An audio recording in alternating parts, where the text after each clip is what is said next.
Hi everyone, welcome to let's improve. তোমরা যারা যারা 2025 সালে জেনপাস ইউজি বা এএনএম জিএনএম পরীক্ষার জন্য প্রিপেয়ার করছো, দেখো আমাদের সবার মাথায় একটা চিন্তা চলছে যে পরীক্ষার ফর্ম ফিল আপ কেন এখনো স্টার্ট হচ্ছে না।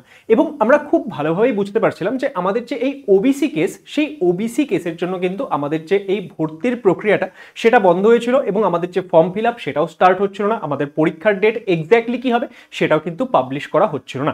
কিন্তু এই মুহূর্তে আমাদের কিছু ইম্পর্টেন্ট আপডেটস আসছে, সেই আপডেটগুলো নিয়ে আজকে আমরা একটু কথা বলবো, যেগুলোর থেকে আমরা বুঝতে পারছি যে আমাদের যে এই ভর্তির প্রক্রিয়া সেটা কিন্তু খুব তাড়াতাড়ি স্টার্ট হতে চলেছে।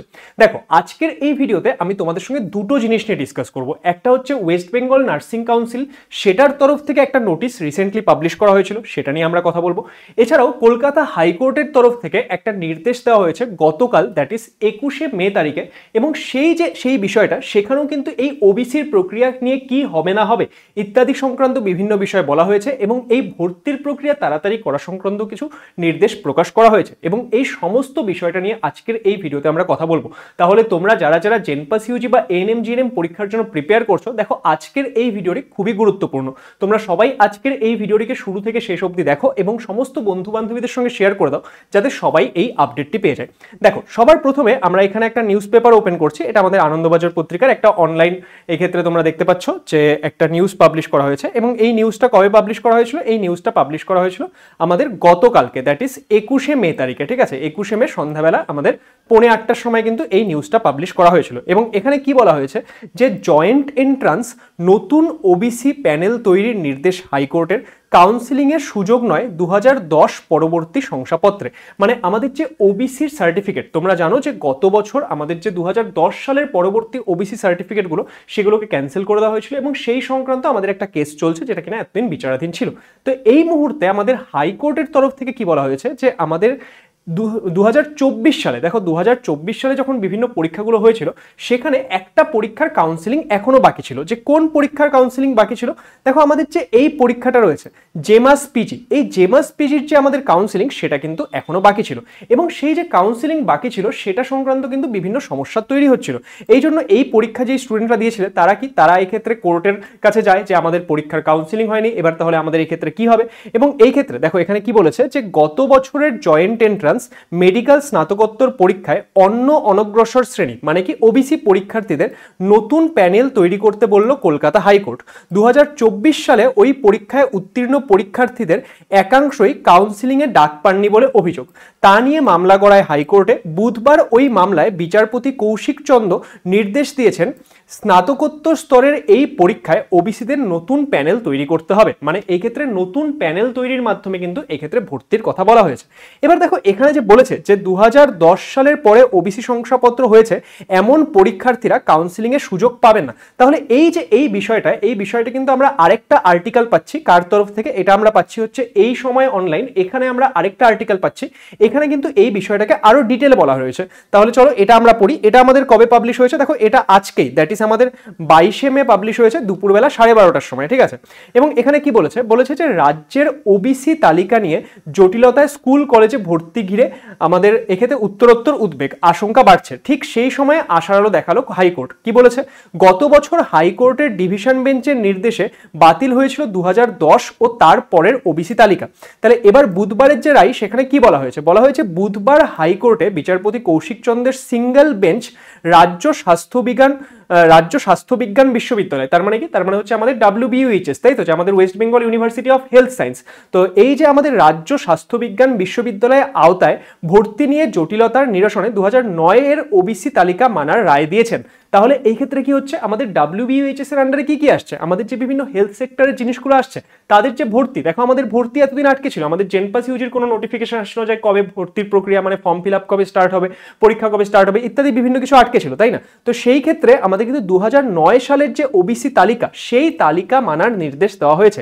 এবার এই ক্ষেত্রে 2009 সালের ওবিসি তালিকা মানে কি সেটা তোমাদেরকে বুঝতে হবে। যে তার মানে যারা 2009 সালের আগে ওবিসি সার্টিফিকেট বানিয়েছে তারাই কি একমাত্র ওবিসির সুযোগ নিতে পারবে, নাকি যারা 2009 এর পরবর্তী সালে বানিয়েছে, ধরুন কেউ 2010-এ বানিয়েছে, কেউ 2012-তে বানিয়েছে, কেউ 2015-তে বানিয়েছে, তারা কি তাহলে এই ক্ষেত্রে ওবিসির যে আমাদের সুযোগ সেটা কি পাবে না? তাহলে এই পুরো বিষয়টা এখানে একবার ভালো করে বুঝে নাও যে এই ক্ষেত্রে কি বলেছে। এই ক্ষেত্রে বলেছে যে 2009-এর যে ওবিসি তালিকা, সেই তালিকা মানার কথা বলা হয়েছে। এবার 2009-এর ওবিসি তালিকায় কি বলছে যে সেই তালিকায় 66টি শ্রেণী চিহ্নিত, তারাই নিয়ম মতো সংরক্ষণের সুযোগ পাবে বলে জানিয়ে দিয়েছে সিঙ্গেল বেঞ্চ। 1997 ও 2011-এর সরকারি বিজ্ঞপ্তি অনুযায়ী এই সংরক্ষণের হার 7%। তাহলে এবার দেখো 2009-এর যে তালিকা, সেখানে কি সেখানে ওবিসি এ এবং ওবিসি বি এর কোনো বিভাজন ছিল না। কারণ আমরা যখন এখন কাউন্সিলিং দেখেছি, ধরো লাস্ট ইয়ার অবধি যখন তোমরা দেখেছো কোথাও ওবিসি এ লেখা থাকে, ওবিসি বি লেখা থাকে, আমাদের ওবিসি এ এবং ওবিসি বি দুটো ক্যাটাগরি, তাই না? কিন্তু এই ক্ষেত্রে 2009-এর আগে কিন্তু ওবিসি এ বা বি আলাদা করে ছিল না, শুধুমাত্র কি লেখা থাকতো, শুধুমাত্র ওবিসি লেখা থাকতো।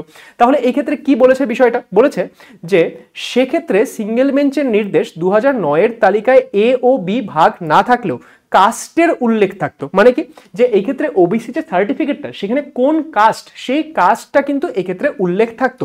এবং সেই মতোই 2010-এর পরে ইস্যু করা কাস্ট সার্টিফিকেটে, ওবিসি সার্টিফিকেটে কাস্টের উল্লেখ দেখে অনুমোদিত এবং অঅনুমোদিত পৃথক করা সম্ভব। মানে এই জায়গাটায় আসল কথাটা বোঝো, যাদের কিনা 2010-এর পরে ওবিসি সার্টিফিকেট তৈরি হয়েছে, এবার তাদের যে ওবিসি সার্টিফিকেট, সেখানে তো ওবিসি এ এবং ওবিসি বি ভাগ করা আছে। তাহলে এই ক্ষেত্রে ওবিসি এদেরটা কি অনুমোদিত হবে নাকি ওবিসি বিদেরটা অনুমোদিত হবে, কি করে আমরা বুঝবো? তো সেই ক্ষেত্রে কি বলা হয়েছে, 2009 সাল অবধি যে তালিকাটা ছিল, সেখানে কি সেখানে আমাদের 60 শ্রেণী চিহ্নিত ছিল। এবার সেই যে লিস্টটা রয়েছে, দেখো 2009-এর আগে কি শুধুমাত্র ওই কাস্টগুলো লেখা থাকতো, 66টি আলাদা আলাদা কাস্ট। তো এই ক্ষেত্রে এই যে নতুন 2009-এর পরেও যেগুলো বানানো হয়েছিল, সেখানে এ বি ভাগ করা থাকলো, সেখানে তো কাস্টটা লেখা রয়েছে। তাহলে সেই ক্ষেত্রে 2009-এর তালিকায় যেই কাস্টগুলো মেনশন ছিল, সেই কাস্ট যাদের ওবিসি সার্টিফিকেট রয়েছে, তাদের ওবিসি সার্টিফিকেটটা ভ্যালিড হবে, বাকিদেরটা ভ্যালিড হবে না। মানে 2010-এর পরে তোমরা যারা বানিয়েছো, তাদেরটাও কিন্তু এই ক্ষেত্রে কারোটা ভ্যালিড হবে, কারোটা ভ্যালিড হবে না। কাদেরটা ভ্যালিড হবে সেটা কি করে বোঝা যাবে? 2009-এর তালিকায় যেই লিস্টটা ছিল, সেখানে যে এই 66টি শ্রেণী চিহ্নিত ছিল, সেই 66টি শ্রেণীর মধ্যে যারা যারা পড়ছে, মানে যারা কিনা এই 60 কাস্টের মধ্যে পড়ছে, তাদেরটা ভ্যালিড হবে এবং বাকিদেরটা কিন্তু ভ্যালিড হবে না। এবং এখানে কি বলেছে যে আমাদের প্রসঙ্গত এ ও বি ক্যাটাগরিতে যথাক্রমে 10% এবং 7% শতাংশ সংরক্ষণ চালু করেছিল রাজ্য। যে আমাদের টোটাল তার মানে কত পার্সেন্ট রিজার্ভেশন হচ্ছিল ওবিসি এ এবং ওবিসি বি মিলে 17%। কিন্তু সেখান থেকে আমাদের কি বলেছে, হাইকোর্টের বুধবারের রায়ে মোট সংরক্ষণ দাঁড়াবে 7%। মানে আমাদের যে এই ক্ষেত্রে হাইকোর্টের রায় দেওয়া হয়েছে, সেখানে আমাদের যে মাননীয় বিচারপতি, তিনি কি জানিয়েছেন যে এই ক্ষেত্রে এই সিঙ্গেল বেঞ্চের রায় জানানো হয়েছে যে আমাদের এই ক্ষেত্রে তাহলে কতখানি সংরক্ষণ থাকবে, সংরক্ষণ থাকবে হচ্ছে এই ক্ষেত্রে 7%। ওকে, এবার দেখো এই যে তোমাদের অনেকের মাথায় আসবে, স্যার তাহলে এই ক্ষেত্রে এই যে 66টি শ্রেণী, সেটা আমরা কোথা থেকে বুঝবো? সেটা বোঝার জন্য আমাদের এই যে ওয়েস্ট বেঙ্গলের ব্যাকওয়ার্ড ওয়েলফেয়ার ক্লাসের ডিপার্টমেন্ট, সেখানে আমরা যদি আসি এবং এখানে যদি আমরা এই রিজার্ভেশন সেকশনটায় যাই, এখানে তোমরা গেলে দেখো একটু নিচের দিকে স্ক্রল করলে তোমরা এখানে একটা জিনিস পাবে যে list of other backward classes, মানে লিস্ট অফ ওবিসি।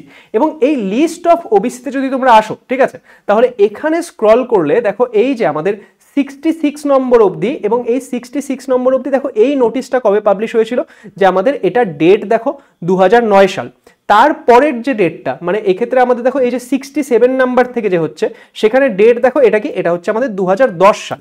তাহলে এই যে আমাদের 2009 অবধি যেগুলো 60 ছিল, মানে একদম প্রথম থেকে, তাহলে এই যে যেটা দেখো ব্লু কালারে তোমরা দেখতে পাচ্ছ, এই যে এই 60 এখানে যেই আমাদের কাস্টগুলো লেখা রয়েছে, তাদের কিন্তু এই ক্ষেত্রে ওবিসি ভ্যালিড হচ্ছে।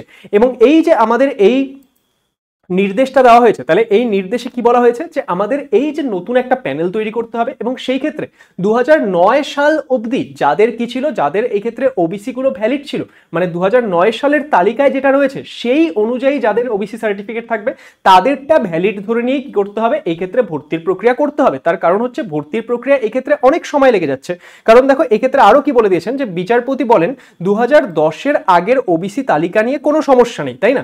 তাহলে সেই তালিকা অনুযায়ী ওবিসি বাছাই করতে হবে। মানে কি, আমাদের ওবিসি তালিকাটা বোঝো, সবাই এই জিনিসটা কিন্তু ভালো করে বুঝে নাও। এটা কিন্তু বলা হচ্ছে না যে 2010 সালের পরে যদি তুমি তৈরি করে থাকো তাহলে হবে না। তোমার যে কাস্টটা, সেটা 2010-এর আগে যেই তালিকা ছিল, সেই তালিকা অনুযায়ী তোমার যদি কাস্ট হয়, তাহলে তোমারটা ভ্যালিড, আদারওয়াইজ ভ্যালিড না। ওকে, এবং কি বলেছেন যে 2009-এর তালিকা ও সংরক্ষণ বিধি মেনে 40 দিনের মধ্যে নতুন তালিকা প্রকাশ করতে হয়, মানে ওবিসির তালিকা প্রকাশ করার কথা এই ক্ষেত্রে বলা হয়েছে। এবং আর যদি দেখি, আর এই ক্ষেত্রে সেরকম খুব একটা কিছু লেখা নেই।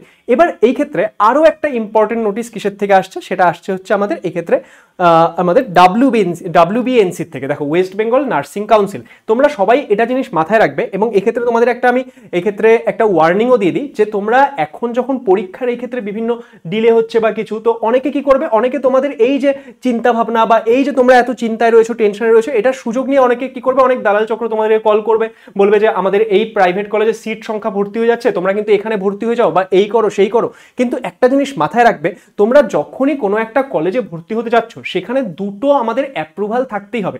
একটা হচ্ছে ইন্ডিয়ান নার্সিং কাউন্সিল, আরেকটা হচ্ছে আমাদের ওয়েস্ট বেঙ্গল নার্সিং কাউন্সিল। তোমরা যদি নার্সিং পড়তে যাচ্ছ, তাহলে এই দুটো অ্যাপ্রুভাল থাকতেই হবে। এবং অনেক ক্ষেত্রে অনেক স্টুডেন্ট কি হয়, এই বিভিন্ন চিন্তাভাবনার মধ্যে পড়ে, বিভিন্ন দালাল চক্রের ফাঁদে পড়ে এমন কিছু কলেজে অনেক সময় অ্যাডমিশন নিয়ে নেয়, যেখানে ধরো এই অ্যাপ্রুভালগুলোই নেই। তাহলে কিন্তু আলটিমেটলি তাদের যে ডিগ্রি, তুমি 4 বছর বিএসসি নার্সিং পড়ে বের হবে, তোমার সেই ডিগ্রি কিন্তু কোনো কাজেই লাগবে না। তো সেই জন্য আমাদের ওয়েস্ট বেঙ্গল নার্সিং কাউন্সিল এবং আমাদের যে এই ইন্ডিয়ান নার্সিং কাউন্সিল, তার যে আমাদের অ্যাপ্রুভাল থাকা, সেটা কিন্তু খুবই ইম্পর্টেন্ট। এবং এই ক্ষেত্রে আমরা যদি এই ওয়েবসাইটে আসি, দেখো আমাদের ওয়েস্ট বেঙ্গল নার্সিং কাউন্সিলের ওয়েবসাইটে আমরা রয়েছে, এবং এখানে নোটিশ সেকশনে গেলে আমরা একটা দেখতে পাচ্ছি যে এই যে আমাদের এই থার্ড নোটিশটা দেখো কি বলেছে যে এই ক্ষেত্রে notice for online submission for renewal validity. আমাদের যে এই ফাইনাল রিমাইন্ডারটা দেওয়া হয়েছে, এখানে কি বলা হয়েছে দেখো, বলেছে যে notice for submission of renewal validity application of nursing institution for academic year 2025-2026 final reminder.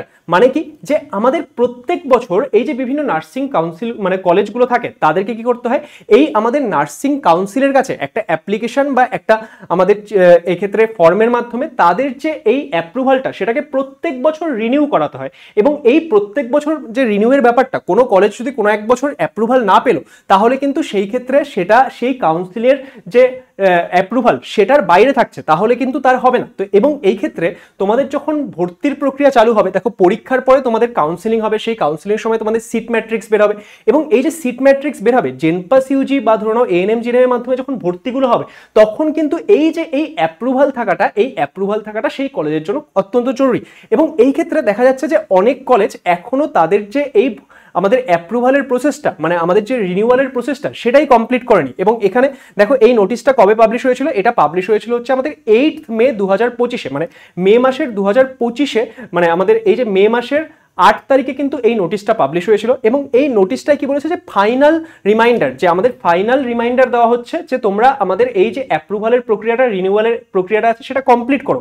এবং এই ক্ষেত্রে দেখো কি বলেছে, all the nursing training institution affiliated under West Bengal Nursing Council are being instructed to apply renewal validity application for the academic year 2025-2026 by visiting the office of West Bengal Nursing Council strictly, দেখো একদম strictly বলেছে যে as per scheduled date attached with the notice along with all original documents related to renewal validity. Please note, no further date extension request will be entertained for submission of renewal validity application for the academic year 2025-2026. মানে এই যে renewal, সেটা কিন্তু এতদিনে এর যে application, সেটা হয়ে যাওয়া উচিত ছিল, কিন্তু কিছু কিছু কলেজের ক্ষেত্রে দেখা যাচ্ছে যে এটা এখনো পাবলিশ করা হয়নি। তো এই ক্ষেত্রে একটা ফাইনাল ডেট দেওয়া হয়েছে যে এর মধ্যে যাতে এটা কমপ্লিট হয়। এবং এই ক্ষেত্রে আমরা যদি নিচে এসে দেখি, দেখো আমাদের কোন কোন কলেজগুলোর ক্ষেত্রে এটা এখনো বাকি রয়েছে।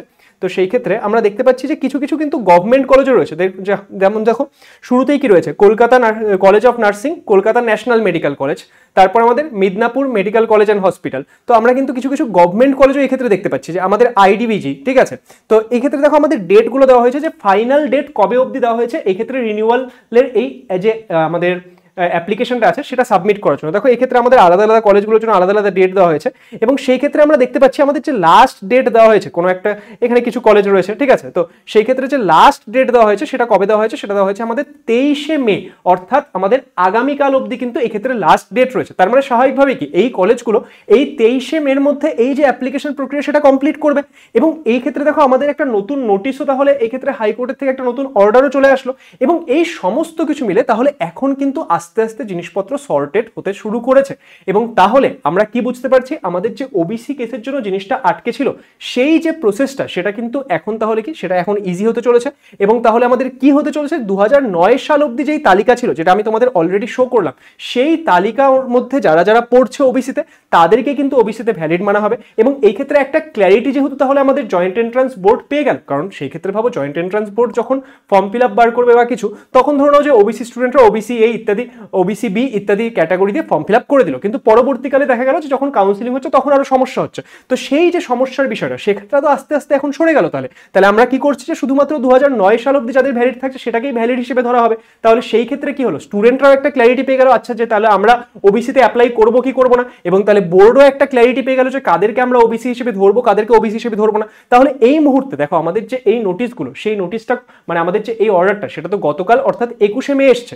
এবং আমাদের যে এই ক্ষেত্রে আমরা দেখতে পাচ্ছি WBNCর যে এই নোটিশটা সেখানেও কিন্তু আমাদের টাইম দেওয়া হয়েছে 23শে মে অবধি। তাহলে এই ক্ষেত্রে মোটামুটি আমরা আর 1-2 সপ্তাহের মধ্যে যেটা এক্সপেক্ট করছি, আমরা হয়তো আর 1-2 সপ্তাহের মধ্যে কিন্তু আমাদের যে এই বিভিন্ন ফর্ম ফিল আপের নোটিশ বাগেরা বা দেখো আমাদের পরীক্ষার ডেট, আমাদের 25শে মে জেনপাস ইউজি পরীক্ষা হওয়ার কথা ছিল, সেটা তো হবে না আমরা স্বাভাবিকভাবে বুঝেই গেছি।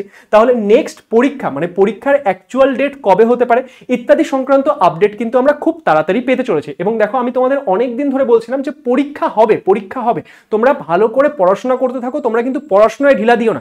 তো এই মুহূর্তে যেহেতু এই বিভিন্ন আপডেটগুলো আসছে, এখন কিন্তু তোমাদের আরো ভালো করে পড়াশোনায় লেগে পড়া উচিত। এবং এই ক্ষেত্রে তোমাদেরকে আমি একটা আপডেট দিয়ে রাখি যে তোমরা যদি জেনপাস ইউজি বা এএনএম জিএনএম পরীক্ষার জন্য প্রিপারেশন করছো, তার জন্য আমরা লেটস ইমপ্রুভ নার্সিং চ্যানেলে কিন্তু রেগুলারলি ক্লাস করাচ্ছি। আমাদের প্রত্যেক দিন সপ্তাহের 7 দিন বিকালবেলা 5টার সময় লেটস ইমপ্রুভ নার্সিং চ্যানেলে এএনএম জিএনএম এর ক্লাস হয়, এবং আমাদের সন্ধ্যাবেলা 7:30টার সময় জেনপাস ইউজির ক্লাস হয়। তাহলে যারা যারা আমাদের এই লেটস ইমপ্রুভ নার্সিং চ্যানেল এখনো সাবস্ক্রাইব করোনি বা ক্লাসগুলো অ্যাটেন্ড করছো না, তারা কিন্তু ইমিডিয়েটলি ক্লাস করা স্টার্ট করে দাও, কারণ পরীক্ষার যে আমাদের সময় সেটা কিন্তু খুব তাড়াতাড়ি চলে আসবে। এবং একবার পরীক্ষা চলে আসলে যখন ডেট ঘোষণা হয়ে যাবে তখন মনে হবে আর যেন সময় নেই। তো কেউ এই ক্ষেত্রে সময় নষ্ট করো না, তোমরা ভালো করে প্রিপারেশন করতে থাকো। আর একটা জিনিস মাথায় রাখো যে নিজের প্রিপারেশনটাকে এমন জায়গায় নিয়ে যাও যাতে তুমি একটা ভালো গভর্নমেন্ট কলেজে একটা সিট অবশ্যই নিজের জন্য কনফার্ম করতে পারো। অল দ্য বেস্ট সবাইকে। আশা করবো যে আজকের এই বিভিন্ন আপডেটগুলো নিয়ে আমি কথা বললাম সেগুলো তোমাদের জন্য হেল্পফুল হবে। এবং এই ক্ষেত্রে একটা কথাই বলবো, যারা পড়াশোনায় একটুও ঢিলা দেওয়া স্টার্ট করেছিলে তারা কিন্তু লেগে পড়ো, খুব ভালো করে পড়াশোনা স্টার্ট করে দাও। তাহলে অল দ্য বেস্ট সবাইকে। আজকের এই ভিডিওটিকে তোমরা লাইক করে দিও, শেয়ার করে দিও, এবং আপকামিং ভিডিওগুলো দেখার জন্য আমাদের চ্যানেলটিকে অবশ্যই সাবস্ক্রাইব করে নিও। Thank you so much.